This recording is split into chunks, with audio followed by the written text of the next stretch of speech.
چې دا غزوه احزاب د یو يهودي سازش او هغه دا جوړ کړو چې دا غنم حوی ابن اخطب نه د بنو نذیر سړی و چې کله د مدینه منورې نه جلا وطن شو نو د لال مکی ته په مشرکین پسې او هغه ته ویل ویزه تمام عرب راټولوما او دا پیغمبر ستاسو دشمن دی او زمام دشمن دی زه تمام عرب یو ځای کوم او راځي چې په مدینه منوره حمله وکړو دوی د یړه تباه کو حوی ابن اخطب دا سازش جوړ کو نو دا حوی ابن اخطب بنو نذیر چې کوم يهودو دوی پخپل شو د مکه چې کوم مشرکین او د ابو سفیان د ټیم کې مسلمان شوی نه او د په مشرۍ کې او دارنګ بنو غطفان کومه قبیله چې د بدمعشان او د مدینه او د مکه مکرمه په منځ کې پاتې کېده دایم د ځان سره مرګري کړل او بنو قریظه چې کوم مدینه منوره کې دن فاتح کېدل دایم د ځان سره مرګري کړو اصل کې تاسو ته د دې غزوه بنو قریظه پس منظر بیانوم چې دا غزوه ولې شوې ده لزر لخر دوی په مدینه منوره باندې حمله وکړه د کفارو وزر لخر دا د احد په مقام کې فاتح شو او 3000 لخر ورل مختا نو چې مختا ورل نو الته خندق نو دوی ورستو سوال جواب کو راځي ما ځکه چې مسلمانانو لار بند کړي مدینه منورې ته تاسو مرزه دولت کې کفار ایثار شو بیا دا خوې ابن اخطب چې دا ابو سفیان ته ویلو وی بنو قریظه چې کوم مدینه منوره کې زمون يهود پاتې کیږي هغه در سره زمرګری کوما دا بنو قریظه په مدینه منوره کې فاتح کېدل د دوی او د نبی علیہ السلام په مابین کې د جنگ بندي معاهده شوی و نبی علیہ الصلوۃ والسلام ورته ویلو تاسو به موږ سره جنگ نه کوئ موږ بس تاسو سره جنگ نه کوو تاسو به زمون خلاف د چا سره نه ودرېږئ موږ بس تاسو خلاف د چا سره نه ودرېږو د مسلمانانو د بنو قریظه د معاهده په خپل منځ کې شوی و خدا حوی ابن اخطب يهودي چې راغی د لار په د بنو قریظه پسې ځکه ابو سفیان ورته وی تا خو چې د مدینه منورې يهود موږ سره ملګری دي نو کم دی ورشه وسیرا ولکنه نو دا حوی ابن اخطب ورغه د بنو قریظه پسې ته د بنو قریظه چې کم سردار او کعب ابن اسد هغه چې د حوی ابن اخطب ولې د دروازې د کالا بند کړه نو د حوی ابن اخطب ورته دروازه کوله او کما ته سره سوال جواب دی ناغه ورته دن نه وي ته به ما تاسو خو ته به ما ته چې د مسلمانانو سره جنگ وکړه او زره مسلمانانو سره جنگ ځکه نشم کولای چې زمونږ او داغه په مابین کې د جنگ بندي معاهده شوی ده زه داغه سره جنگ نشم کولای بهرحال د ورته ډیر لګیوي دا دروازه خو کولاو کا چې دروازه ورته کولاو کړه نو د حوی ابن اخطب د کعب ابن اسد ته وی ما تمام عرب راجم کړي لزر لخر میرا واسطه ده زه دا پیغمبر او د لغونته مسلمانان ختمو ما تاسو را سره مرګتیاو کې مسلمانان اسی ختميږي نو تاسو په کې می سوشي کو تاسو را سره مرګري نشي پس پینه ډاګه پاتې شي مسلمانان ځاسي ختمو ما نو دا کعب ابن اسد خبرو کې را وسرا وستو یو دورته وی ټیک د زدي مرګره ما زدي مرګره د نبی رسول سره چې کومه د جنگ بندي معاهده کړي واغې سکړه پرې کړه ما تک نبی رسول الله یو درې صحابه پسې ورولېګل تاسو معلومات وکړي چې دا خبره ټیک ده بنو قریظه ورشته معاهده ما تکړه کواسي او خبر چلیږي درې صحابه کرام لاړو د کعب ابن اسد سره ملو شو د بنو قریظه چې کم سردارو غړه بړاو شو سلام کلام شو کعب ابن اسد ته ویل ک څنګه راغلی هغه ورته مو خو دې سره راغلی چې ستاد نبی رسول الله والسلام سره د جنگ بندي معاهده ده نو مو خبر شیو چې هغه معاهده تا ما تکړه ده نو دا کعب ابن اسد ته د څه معاهده زما ستاسو سره د څه معاهده ده زه خبروم نه د معاهده نه زما د مخ کې نم دشمنان وای وس مم دشمنان یې او زبر سره جنگيګه ما ستاسو سره کله معاهده کړې دي د معاهده نه بالکل منکر شو چې منکر صحابه کرام ډیر زیات خپه شو را له واپس نبی علیه الصلاۃ والسلام لره په اشاره کې فوق نبی رسول الله زکه چې کوم واحده ما تکړی ما ته به ښکارا خبره نه کوي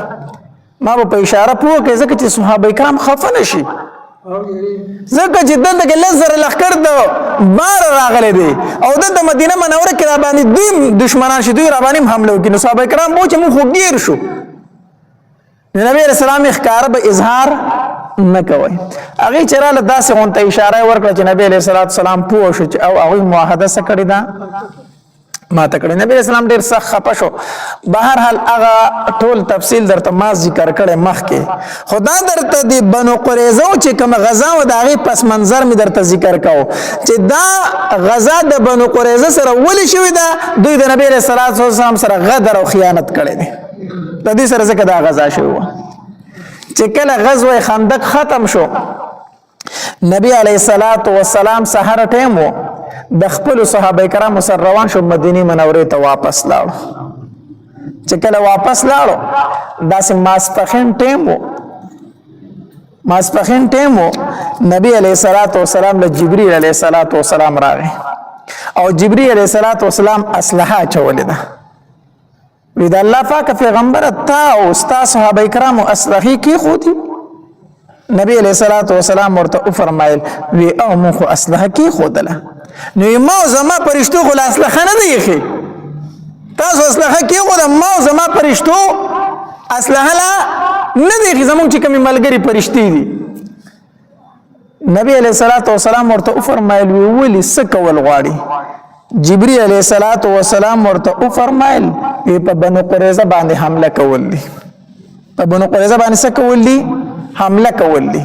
نبی علیہ الصلوۃ والسلام ورته فرمایي جبرئیل زما صحابه کرام ستړي دي اوس د جنگرالو سارو جبرئیل علیہ الصلوۃ والسلام ورته فرمایي هغه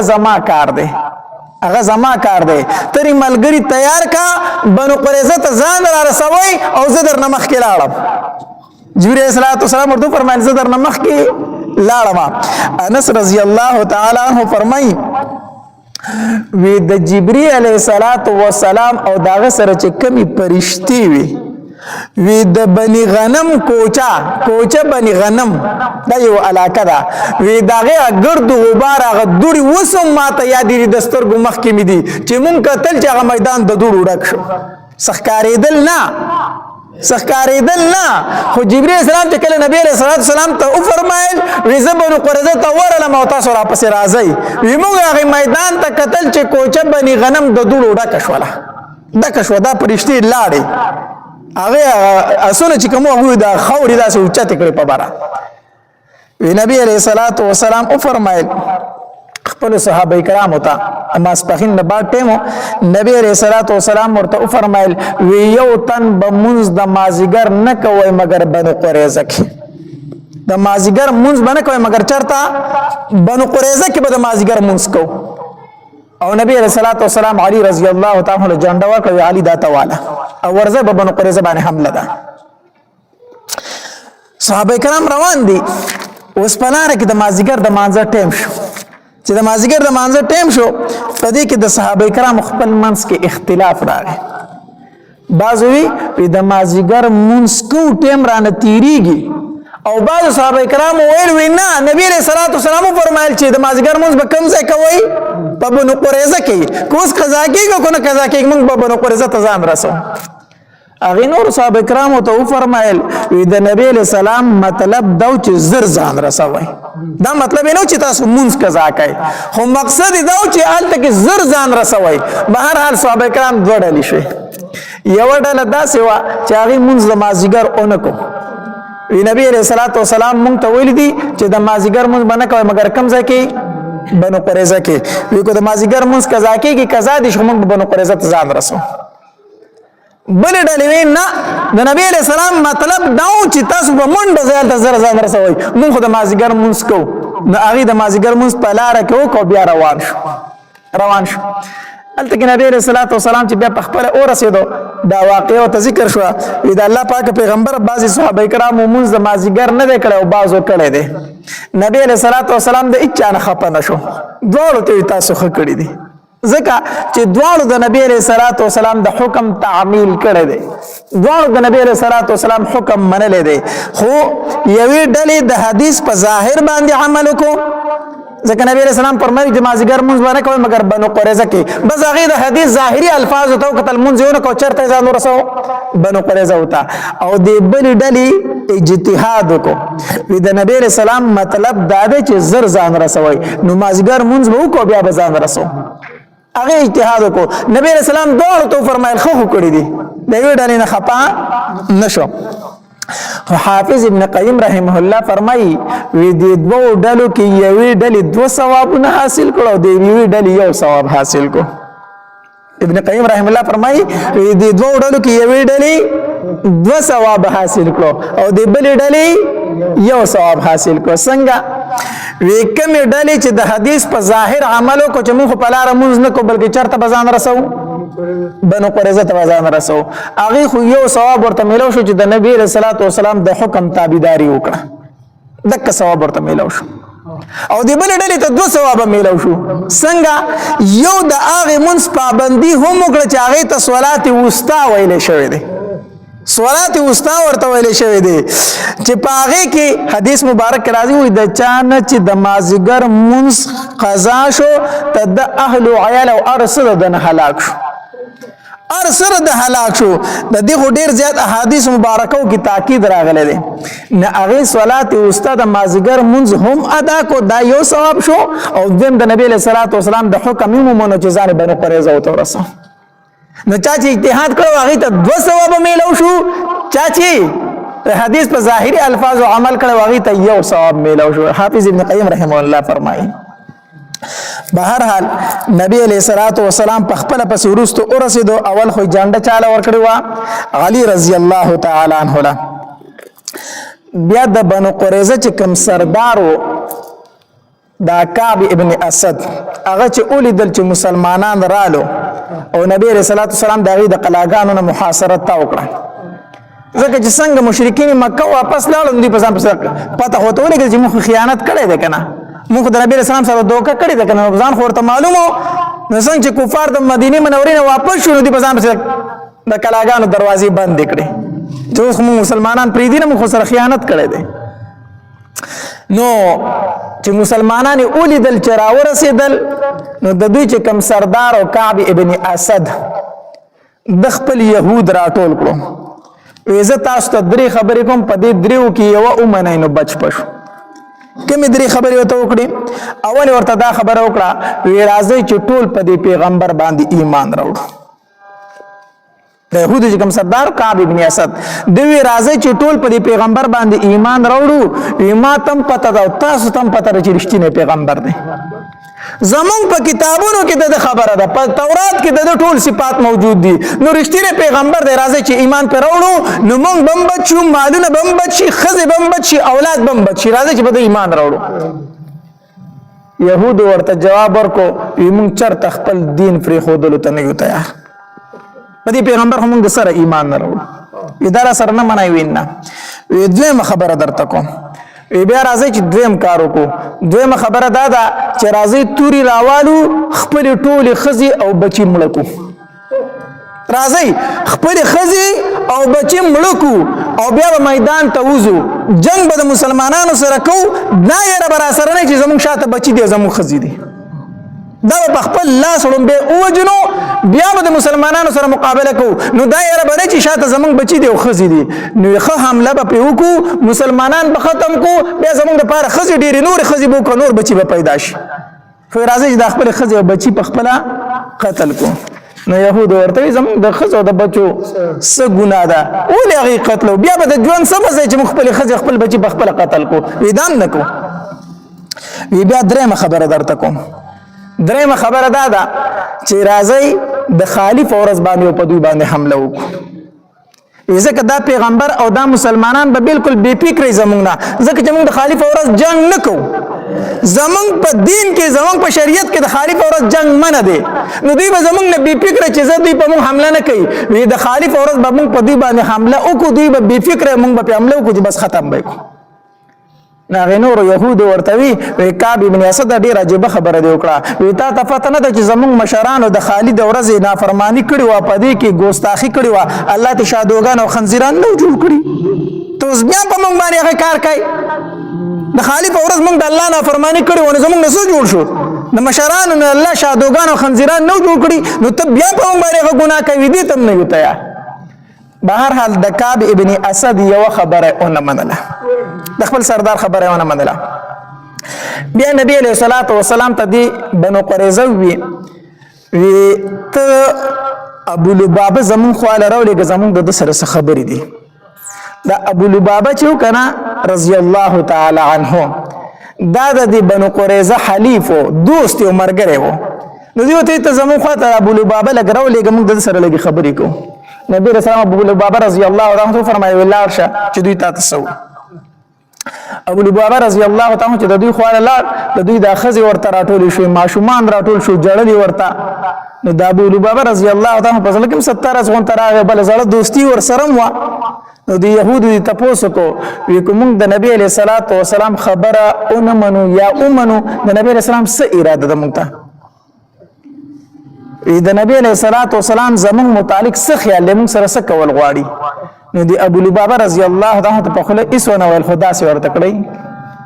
عمر یو تعالی سره وکاو چې نبی علیہ السلام خو علالي استاسو د علالوري وجه اراده ده بس داسي ورته کړو چې داسي ورته کړو ډایرک پوه شو چې دا می سو وکړو دا خو ما د نبی علیہ السلام راز پاشو دا می سي چلو دا خو ما غلطي وکړه دا غزاینه چې روان شو کنه د نبی علیہ السلام خواله دانل ډایرک مسجد نبوي ته او مسجد نبوي ته لاړ او ځاني پستان پورې کلک وتاړو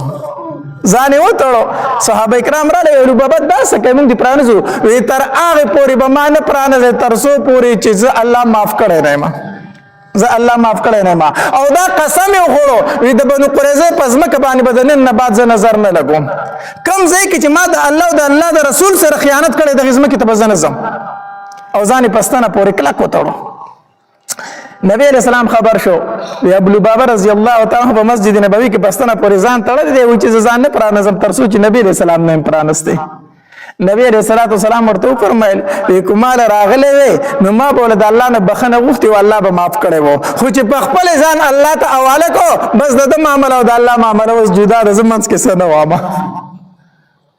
شپږ ورځې او شپږ شپې ابو لبابه رضی الله تعالی د مسجد نبوي پستانه پورې تړل شو صرف مانزه ته پرانستو او بولو براسته پرانستو او پستانه پورې دک شان تړل شو بهرحال چې الله تبارک وتعالى داغه متعلق بیا آیاتونه نازل کړو الله تبارک وتعالى داغه توبه قبول کړه الله تبارک وتعالى آیات نازل کو واخرون اعترفوا ذنوبهم خلطوا عملا صالحا واخر سيئا عسى الله ان يتوب عليهم ان الله غفور رحيم دا آیاتونه متعلق د ابو لبابه رضی الله تعالی متعلق نازل شو الله توبه قبول کړه چې الله توبه قبول کړه نبی رسول الله د ام سلمہ رضی الله تعالی عنها په کوټه کې و نو نبی رسول الله ام سلمہ رضی الله تعالی عنها فرمایي ام سلمہ د ابو لبابه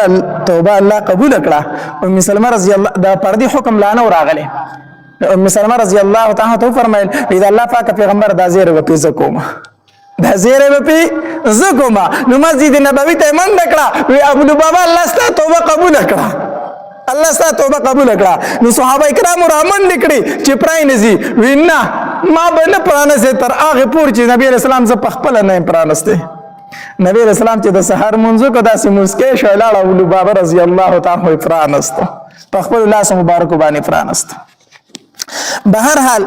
دلته کې نبی علیہ الصلوۃ والسلام ابو لبابه رضی الله تعالی په دغه کارو کو بیا الله توبه قبول کړه بنو قریظه آخر کې مجبور شو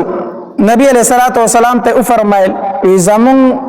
زمون لمون ته اجازه راکړه چې موږ یو سړی منتخب کوو زمون متعلق فیصله وکړي نبی علیہ الصلوۃ والسلام ورته فرمایل استاسو خوخه د چې استاسو د خوخي یو سړی استاسو فیصله وکړي تاسو په رضا یې وی او موږ په رضا یو استاسو متعلق څوک فیصله وکړي نو بنو قریظه ورته وویل وی زمون فیصله د سعد ابن معاذ رضی الله تعالی عنہ سعد ابن معاذ دا د بنو قریظه دوست تیر شوی دی وی زمون فیصله به سعد ابن معاذ کې ځکه زمون دوست دی وی ټیک دا تاسو ما ویلو دا سعد ابن معاذ رضی الله تعالی عنہ په غزوه خندق کې زخمی شوی و او رګ لګیدل او ډیر زیاته وینه ته پیدا نو د نبی صلی الله علیه وسلم د مسجد نبوي سره خواته خیمه جوړه کړې و ویدل ته بنزدې ځکه چې زم ټیم په ټیم تماشا کوم سو کې ننداري لرازي چې په اسانه تماشا کوي نو د په هغه خیمه کې نو نبی صلی الله علیه وسلم په دغه خر اولګو تاسو سعد ابن معاذ راولې د په خر باندې سور سعد ابن معاذ رضی الله تعالی عنہ راغی چراغ د کمزور شو وینه ته ډیره زیاته بيدلې و نبی علیہ الصلوۃ والسلام ورته فرمایل بنو قریظه و چې د زمون متعلق فیصله وکړي نو سعد ابن معاذ رضی الله تعالی عنہ فرمایل تاسو زر فیصله لپاره منتخب کړئ ما بنو قریظه ورته او مونږ ته منتخب کړئ نو سعد ابن معاذ رضی الله تعالی عنہ زما فیصله واورای څومره چې د دوی جنگجو سړی دي جنگ والا سړی دي دا دي ټول قتل کړي شي دا دي ټول قتل کړي شي 400 کسان دي دا 4 واړه قتل کړي شي یو خبره وې دیم دار چې مالونه دي د دوی مال غنیمت شي مال او جایداد دي مال غنیمت شي او دریم دا دي چې بچي او خزي دي وینځي غلامان شي زما فیصله دادا نبی علیہ الصلوۃ والسلام ورته فرمایي تاسو سعد ابن معاذ ځان منتخب کړو دا فیصله دادا او نبی علیہ الصلوۃ والسلام ورته فرمایل اے سعد تا چې کوم فیصله وکړه قسم په الله دا فیصله د الله هم ده دا فیصله د الله هم د کوم فیصله چې تا وکړه او بیا سعد ابن معاذ رضی الله تعالی عنہ لاسونه اوچت کړو داسې اسمان ته وکتل وی الله ما خوستانه دعا غوښتي و چې الله کو د مشرکین مکه د نبی صلی الله علیه وسلم سره نور غزاګانی کنه نو ما شهید کوا ما مشهید کوا چې زه د مشرکین مکه سره په خپل و جنگیږم ځکه چې دوی زمون پیغمبر ته ډیر تکلیف ورکړی دی دوی د مکه مکرمه نه ډیر په سختو باندې زمون د پیغمبر رښتلې دي د ډیر تکلیفونه رسولې دي ما تر هغه پورې موج نه تر سوچ مشرکین مکه جنگونه د پیغمبر سره وی الله کو چرته د دینه بعد د نبی رسول الله او د مشرکین مکه جنگ نه وکنا نو مال د دې زخم نه شهادت راک الله زه په شهادت خوشاله ما نو حدیث مبارک کې راځي او چې څنګه دی چې الله مال د دې زخم نه شهادت راک کنه د زخم نه وینه روانه شو د کنټرول کې دونه وا حتی در دې په بدخ کې ځای باندې سعد ابن معاذ رضی الله تعالی شهید شو او چې کله شهید شو کنه نبی علیہ الصلوۃ والسلام فرمایي اے زما صحابه کرامو د سعد ابن معاذ په شهادت سره د الله عرش ولکېدو د الله عرش ولکېدو دا واحد صحابي دی دا صرف یو صحابي دی چې د متعلق نبی علیہ الصلوۃ والسلام دا فرمایلی دی د په شهادت سره د الله عرش ولکېدو دا یو صحابي دی صرف د بل صحابي متعلق دا خبر اندر راغلی د په شهادت سره د الله عرش ولکېدو او بل روایت کې راځي نبی علیہ الصلوۃ والسلام فرمایل وی الله تبارک وتعالى د اسمان دروازې کول او کړې او یا زر پرشته د جنازې لراله هغه پرشته چې د دینه مخکې زمکه ته نه دی راکوزي شوی او یا زر پرشته د سعد ابن معاذ جنازې لراله داسې پرشته چې مخکې زمکه ته نه دی راغلي د متعلق نبی علیہ الصلوۃ والسلام د شهادت ډیر زیات فضائل نبی علیہ الصلوۃ والسلام بیان کړو بهر حال د بنو قریظه چې کم سړیو هغه مردار کړی شو او خزه چې دا گرفتار کړی شو په دې خزو کې صرف یو خزه هغه وجلی شوی د بنو قریظه په خزو کې صرف یو خزه ځکه چې هغه یو صحابي شهید کړو هغه صحابي شهید کړي دا هغه صحابي په بدل کې هغه قتل کړي شو ځکه چې قصاص دی نور خزو ماشومان ته نبی عليه الصلاه والسلام سره ندي ویلي میاش د سفر وا او سکسان رالو نبی علیہ الصلات والسلام ته فرمایلو دا الله پاک پیغمبره زمونږ د قبیله خلق مسلمان شوه دي مونږ سره صحابه کرام اولېږي چې زمون قبيله والو ته قران او خې د دین خبري وته او خې نبی عليه الصلاه والسلام د دې سره لس کسان مرګري کړو دا لس کسان داسې چې دا په قران باندې پوه د قران حافظانو د قران علم ورسره تاسو لاړ شئ د دې قبيله والو ته دین او خې قران ورته او خې او د دې لسو کسانو امیر نبی علیہ الصلوۃ والسلام عاصم بن ثابت رضی الله تعالی عنہ وګرځاو عاصم رضی الله تعالی عنہ ته فرمایل وتر دې نه کسانو امیر شوي دوی روانو چې یو ځای ته ورسېدل چې هغې ته مقام د رجیع ویلی شي. رجیع مقام ته چې دوی ورسېدل دې کسانو غداري وکړه دا کم کسان چې راغلي وو په دوی پسې. نبی علیہ السلام ته دروغ ویلي وي زمونږ قبیله مسلمانه شوې ده. دا 10 کسان دې په دوکه باندې روان کړو نو چې مقام د رجیع ته ورسېدل نو بنو لحیان قبیلې ته وویل موږ درله 10 کسان راوستو اوس راشئ دا ووجنئ. بنو لحیان قبیلې ته وي هغې 200 کسان پسې راوستو دا تیراندازو دا 200 کسان دوی رالو. نو عاصم بن ثابت رضی الله تعالی پوه شو چې زموږ سره غداری وشوه زموږ سره دوکه وشوه دی بره زر په منډه باندې د خپلو ملګرو سره غونډۍ ته غر ته وختو. چې وختو د بنو لحیان قبیلې والا ورته وی تاسو راکوز شئ ښکته موږ در سره معاهده کو څه به درته وایو نه راشئ زموږ پناه حاصله کئ زموږ په پناهۍ کې راشئ موږ درته څه وایو نه راکوز شئ. عاصم بن ثابت رضی الله تعالی ته فرمایل د کافر د خبرې اس اعتبار نشته. زه د کافر په پناه کې ځان نه ورکوم. وګوره دوی را سره دوکه وکړله د مدینې منورې په دوکه راوستو دلته ستاسو ته حواله کړو چې دا مړه کوي قتل یې کوي. زه د کافر په خبره باندې اعتماد نه کوم. صرف 3 تنه و چې هغه ترې راکوز شو 3 صحابه کرام 2 کسان بره پاتې شو. او عاصم بن ثابت رضی الله تعالی عنہ دعا وغوښته وی اللهم اخبر عنا رسولک ای الله زمونږ دا خبر زمونږ رسول ته ورسوه. الله زمونږ دا خبر زمونږ پیغمبر ته ورسوه چې د هغې سره دوکه وشوله. نو څنګه چې عاصم رضی الله تعالی عنہ دا دعا وغوښته وی اللهم اخبر عنا رسولک نو نبی علیہ السلام خپلو صحابه کرامو ته وفرمایل ستاسو درونو سره غداري وشوله. نبی علیہ السلام ته وحی وشوله. نبی علیہ السلام صحابه کرامو ته فرمایل ستاسو درونو سره غداری وشو هغه به شهیدان شي. او بیا عاصم رضی الله تعالی عنہ مقابله شروع کړه او عاصم رضی الله تعالی عنہ دا دعا وغوښته وی الله زستا د دین د حفاظت لپاره جنگېږم الله نو زما دا جسم هم د دې کافرونو محفوظ وساته. دا دعا وغوښته عاصم رضی الله تعالی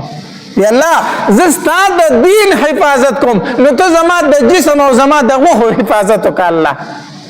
دا دعا وغوښته او جنگ شروع کو سره د خپلو 2 واړو ملګرو شهید شو. دوی 2 واړه کسان شهیدان شو. دغه 3 تنه چې کوم راکوز شوي وو نو دوی کافرو د ځان سره ملګري کو خو دوی په دغه ځای کې داسې کار وکړو چې هغه کار یې د خیانت و. نو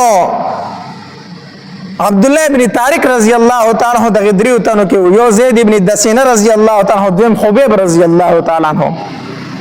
عبدالله ابن طارق رضی الله تعالی عنہ ته فرمایي تاسو زموږ سره په دې ځای کې اوس غداري وکړه نو مخکې تلو سره ستاسو نه هېڅ پیدا نشته ستاسو سره نه ځم ما ته پته ده تاسو موږ ته پناه نه راکوئ موږ سره خیانت کوئ. هغه خو یې په هغې ځای باندې شهید کو هغه هم شهید کو. دارنګې زید ابن دسینه رضی الله تعالی عنہ د په غزوه احد کې امیه ابن خلف دا د مکی سردار او کنه امیه ابن خلف نو د زید ابن دسینه رضی الله تعالی عنہ د مردار کړي وو نو دوی د مکی ته بوستو او د امیه ابن خلف چې کمزوم او صفوان داغه نومو نو صفوان دې په ما را خرڅ کړي دا زما د پلار قاتل لزه تاسو له پیسې درکوم په ما را خرڅ کړي چې زه وجنم د زما پلار وجلې دي. ناغي د زید رضی الله تعالی په سر باندې پیسې واسه دغه د کافر معاهده یې کنه دوی ته موږ درته پناه درکو. نو د زید ابن دسینه رضی الله تعالی په سر پیسې واغستې او د امیه ابن خلف چې کمزم صفوان او هغه ته حواله کو. صفوان داسې وکړو چې د مکې مکرمه خلک راټول کو ما د خپل پلار قاتل نیولې دی راځي زوجنه تاسو تماشا کوئ تاسو څه کوئ تماشا کوئ. د مکې مکرمه نه بار ته وستو او مقام التنعیم ورته وی هغه ته بوستو چې هغه ته بوز د مکې خلک ورته غیر چاپیره ولاړ دي. نو په دغه تماشګیرو کې ابو سفیان هم دی. نو د ابو سفیان زید رضی الله تعالی ته فرمایي وی ای زید استانه ز په دې ټایم کې یو تاسو کوم ته وجلې کېږي تا خو وجنی وس خو زه ستا نه یو تپوس کومه ستا دا خوښه نه ده چې ته آزاد شي او ستا په ځای باندې محمد قتل کړی شي صلی الله علیه وسلم ته آزاد شي او ستا هغه ملګری محمد ستا په ځای باندې قتل شي نو ستا داسې خوښه ده که خوښه نه ده نو زید رضی الله تعالی عنہ ته فرمایل وی قسم په الله زه دا هم نه خوښومه چې زما د پیغمبر په لاس کې د ازغې مات شي او زه دې روغ یم په دغه کې ځای کې زید رضی الله تعالی عنہ فانسی کو او ابو سفیان وی ډېره عجیبه مینه ده د محمد سره د خپل ملګرو داسې مینه ما چرته نه ده لیدلې دا دوه تنه خو په دې طریقه باندې شهیدان کړو او دا دریم چې خبیب رضی الله تعالی عنہ په غزوه احد کې حارث قتل کړو دا د مکی په مشرکانو کې یو سردارو نو خبیب رضی الله تعالی عنہ په غزوه احد کې د حارث قتل کړو چې د مکی په سردارانو کې وو نو دا خبیب رضی الله تعالی عنہ د حارث زوی واغستو او دې د پاره واغستو چې زه د خپل پلار قاتل قتل کم خدای لږ ټیم په کور کې گرفتار کړی وو په قید کې ساتلی وو نو چې کله خلک راټول شو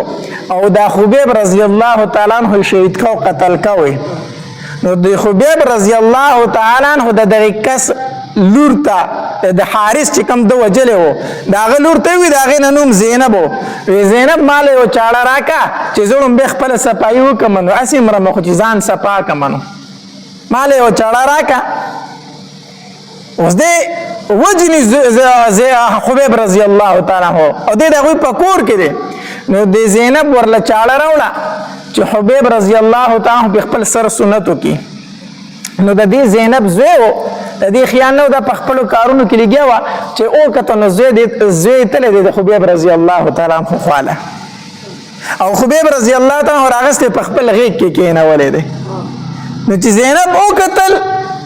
چیرې د خوس مون قتل کو او دا غیږ له زما بچی تل ده نو دې چغه کړه په پلاس کې چاړه د په غیږ کې زما زوی ده او یې ریدا چا زینب د زوی له قتل کې نو دې چغه کړه نو خبیب رضی الله تعالی عنہ فرمایي ای زینب تر دین ویری دي چې په دې چاړه بزستا بچی ته نقصان ورسوما نو زینب ورته وی او وینا زستا بچی ته اسم نه وامه ستا بچی بی ګناه دی هغه ته زه اسم نه وامه راشه خپل بچی دی بوزه زینب له خپل بچی په غیږ کې ورکو دیو جنا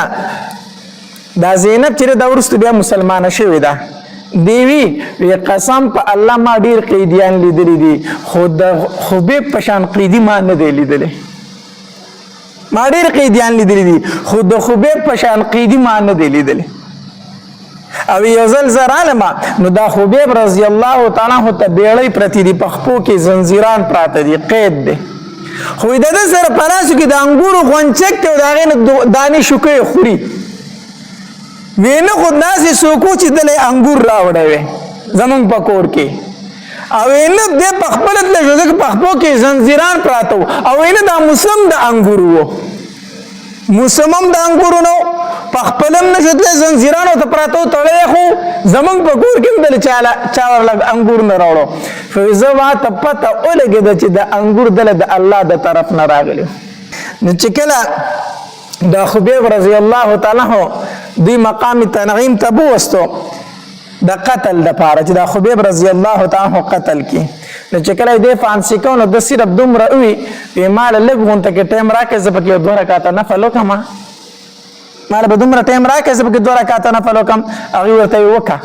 وکا نو خبیب رضی الله تعالی عنہ دوه رکعات منځ کو ډیر زر وکړو نو چې کله فارغ شو وی قسم په الله دې زړه می غوښتل چې دا مې د ژوند اخیری مونږ د ډیر وګد وکما دا مې د ژوند اخیری مونږ دی چې د الله سره په ډیر خبرې وکم ډیر وګد مونږ وکما خو د دې خبرې نه یریدم چې تاسو به وایي چې خبیب د مرګ نه یریږي ځکه یې مونږ وګد کو خبیب د مرګ نه یریږي ځکه مونږ وګد کو وی دا مونږ مې ځکه زر وکړو چې تاسو په زړه کې دا را نشي چې خبیب د مرګ نه ویرید او چې دوه رکعاته مونږ وکړو بیا دعا وکړه وی الله دا ټول راټول کو الله یو تیم پرېمه ده او خبیب رضی الله تعالی عنہ په 500 اوخه جو فانسی کو چې کله خبیب رضی الله تعالی فانسی کو نبی علیہ الصلوۃ والسلام د مدینه منورې نه دوه صحابه کرام ولېګل ویلار شتا سو د خبیب لاش راوړی تاسو د خبیب لاش راوړی یو مقداد رضی الله تعالی وسره بل صحابي و د خبیب لاش راوړی دوی چې لاړ کنه نو د خبیب رضی الله تعالی جسم داسې په پانسی کې اوایي ځوړند خو غیر چا پیره تن سلويخ تنم لاستی د لاش ته حفاظت لپاره چې څوک رانه اون تختی دوی مکسی کوله نو یو مکه اومن تل دوی او د شنو دوی غلی لاړو هغه لاش را پرانستو چې را پرانستو لاش را واغستو په دې کې د وطن سترګې وغړې دي لاش نشته لاش زمونږ نه چاوړو دی یو خپل خوا منډې کړې چې منډې کړې دا دوه صحابه کرام په لار باندې لاندې کړو د خبیب رضی الله تعالی لاش اغسته دي چې لاش اغسته دي هغه گرفتار کړو چې څنګه گرفتار کړو نو هغه د لاش زر پزمکه کې مقداد رضی الله تعالی د لاش راوغ زر پزمکه کې خود چې کافر له د لاش روچته زمکه او چاو د لاندې لار خبیب رضی الله تعالی زمکه پر بند شو بس د کافر لاس له د لاشو ورنه راغی دارنګ عاصم بن ثابت رضی الله تعالی ما درته وی کنه چې کوم د دوی امیر مقرر شوی وو نو د په غزوه احد کې د غزوه دو ځامن مردار کړو د کافرو نو هغه خزه دا ویلی وو وی کو د دې عاصم بن ثابت سر مال چارو زبر لسل او خان په انعام کې ور کومه سل او خان به ول په انعام کې وی د سر به مال راوړی او مال به تشوي او زبر د سر په کنډولې کې شراب سکم ای خزوی دا یو منخته کړی و چې زما دو ځامن کم سړی قتل کړي زبر داغه د سر په کنډولې کې شراب سکم دا منخته کړی و نو چې عاصم بن ثابت رضی الله تعالی شهید شو کنه نو د هر یو تن د ارمانو چې دا سر زده غي خزل اوسم چې سلو خان خو په انعام کې عالم کنه سلو خان پس کې عالم په انعام کې عالم نو چې کافرانو ورلو چې د عاصم بن ثابت رضی الله عنه سر جدا کی نو الله تبارک وتعالى مارته کنه د دعا وختي وا وی الله ستاره دین د حفاظت د لپاره جنگيګما او زما د جسم سو کا حفاظت دا دعا وختي وکنه الله تبارک وتعالى د غبین مچې راولېګلی ته د جسم نه داسې ګر چا پر تاوي دي څوک نشوتله چې داخله لاس ورل جسم ته ورنځ کېدل شو دومره مچې راغلي وي نو دی وی زچ شپش د مچې بخوري شو جو مونږ به سر به لری کو ای خزل به وس نو چې د ماخام تیار خورېدل کنه دوی د شپې په انتظار وو الله تبارک وتعالى باران کې کوي سیلاب راغی هغه جسم د ځان سره وړو هغه لاس چې د عاصم بن ثابت رضی الله عنه د ځان سره وړو د دک شالته نه مراد فاتح شو هغه سلو خان خو زمون په لاس باندې رانلو الله تبارک وتعالى د خپل اولیاء د جسمونو بیا حفاظت کوي چې کله وي د الله نه غوښتي وي چې الله زما د جسم حفاظت او کدا دعا وغوښتي الله تبارک وتعالى بیا داغي د جسمونو سکی حفاظت کوي نو خبیب رضی الله تعالی فرمایل وی مال دومره ټیم راکړه چې زبګ دوه رکعات سو کما منځ کم د دې وجنه علما لیکي و چې کله تا تفته د چې مرګ میرانیز دی د مرګ وخت میرانیز دی نو دغه ټیم کې سو کا منځ وکا دغه ټیم کې سو کا منځ وکا دغه شانتي واقع د زید ابن حارثه رضی الله تعالی سره راغلی و زید ابن حارثه رضی الله تعالی عنہ د طائف ته تلو نو چې په واپسې سره راتنو سامان سره و سامان سره نو یو خچری په کرای باندې اونې وو وې زما کې ته زمانه په د باندې د خپل سودا مکه ته ورسمه طالب کرای درکما وی مالک ورته وی ټیک دغه مالک ور سره را روان شو چې په لار باندې راتله یو خوشي بیابان تر ورسېدل کنه نو زید ابن حارثه رضی الله تعالی او قتل چې الته ډېر شی مړی پراته دي نو دغه مالک تور راوغستله د خچر چې کوم مالکو هغه تور راوغسته چې د زید رضی الله تعالی عنہ سر وای نو زید رضی الله تعالی عنہ په شو صرف د سامان د پاره وجه چې دا سامان ته واخلي کمی په خچر چې بار کړی دی د پاره وجه نو چې تور راوغسته نو زید رضی الله تعالی عنہ ورته فرمایل ایماله ټیم راکړه چې زه صرف 2 رکعات مونږ کوم بیا ما وجنه ستاسو سره تور په لاس کې راځه تش لاسم خامخامي وجني خو دومره ټیم راکړه چې زه 2 رکعات مونږ وکما هغه کس ورته په خندا شو وی دا کم چې پراته دي ټول منځونه کړي دي خو دې منځ نه دي بچ کړي زه ته پکې موکا بتاوري مسخره بتاوري ټوکه وته وی دا کم چې ګیر چا پیر پراته دي نه دی ټول منځونه کړي خو منځ نه دي بچ کړي زه ته پکې منځ کا نو زید بن حارثه رضی الله تعالی عنہ 2 رکعات منځ کو نو چې 2 رکعات منځ کو الله سی اوچت کو یا ارحم الراحمین یا ارحم الراحمین دا دعا وغوښته چې دا وی دا اسم اعظم دی ها دا اسم اعظم دی یا ارحم الراحمین دا دعا وغوښته نو د غیبونه आवाज او شو وی دې قتل نکي دې قتل نکي ناغه سړی لګ او یریدو شاته شو چې دا आवाज د کوم طرف راغلی د خو څوک شته دی نه आवाज ماته شو چې دې قتل نکي لګ شاته شو خو چې شاته شو بیا اراده د قتل وکړه چې بیا قتل اراده وکړه نو زید رضی الله تعالی بیا د خلی نو وتل یا ارحم الراحمین نو بیا आवाज شو وی ما قتل ودی ناغه سړی بیا شاته شو چې بیا شاته شو بیا لک سات ولال دی په دریم ځل بیا اراده وکړه چې په زید رضی الله تعالی عنہ کی حمله وکي نو چې بیا یې تور اوچت کړ نو زید رضی الله تعالی عنہ د خلینا بیا وختل یا ارحم الراحمین چې دا چې او خطا خلینا وخطا سګوري چې کس په اس باندې را روان دی او نيزه سره پالاس کې او د نيزي د سر نور خيږي او په یو سپیډ کې راغی او الله اکبر چې کړه دغه سړي په دې خېټه کې نيزه مونږ ته اخو ورتاو اکاسي مردار کو بیا زید رضی الله تعالی عنہ فرمایل وی چې کله تا په اول ځل وی کنه یا ارحم الراحمین وی زه په و اسمان کې داسې بیانات او واقعات اوریدلو لپاره ماجد اسلامیک سټوډیو 11 چینل سبسکرایب کړئ घंटे वाला निशान क्लिक کړئ چې همیشه د مولانا هاشمي صاحب په आवाज باندې داسې بیانات او واقعات ستاسو مهله راځي کمنټس کې سبحان الله ماشاءالله الحمدلله ولیکئ خپل ملګرو سره یې د ثواب په نیت باندې شیر هم کړئ السلام جزاکم الله